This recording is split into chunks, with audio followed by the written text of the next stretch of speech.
இப்போ இது பார்த்திங்கன்னா பழசு ரொம்ப டேமேஜ் ஆகிடுச்சு. ஆனால் இது சூப்பராக இருக்கும். வெங்காயம் தக்காளியெல்லாம் கட் பண்ணுறதுக்கு ஸ்லைஸ் போட்டு பார்க்குறதுக்கு சூப்பராக இருக்கும். அதனால தான் அதே மாதிரியே இன்னொன்று வாங்கியிருக்கிறோம். இது பார்த்திங்கன்னா சேம் அதே மாதிரியே தான் இருக்குது. ஆனால் இன்னும் நான் ட்ரை பண்ணல. ட்ரை பண்ணிவிட்டு நான் எப்படிங்கிறது சொல்கிறேன். இது 2 கொடுத்துருக்குறாங்க.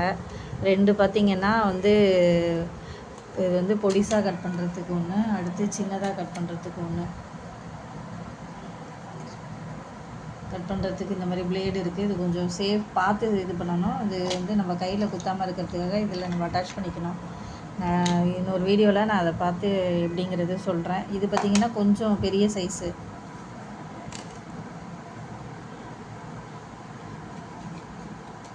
பெரிய சைஸு ஒன்று 2 கொடுத்துருக்குறாங்க. இது வந்து சின்னது, இது பெருசு. இது பார்த்திங்கன்னா உங்களுக்கு வந்து டிஃப்ரென்ஸ் தெரியும். இது 2 பிளேடு மாதிரி கொடுத்துருக்காங்க. இது வந்து சின்ன சைஸு, அதாவது சின்னதாக கட் பண்ண ரொம்ப பொடிசாக இருக்கும். இது வந்து கொஞ்சம் பெரிய சைஸாக இருக்கும். நான் வந்து இப்போ கட் பண்ணுறப்ப நான் காட்டுறேன் எப்படின்ட்டு.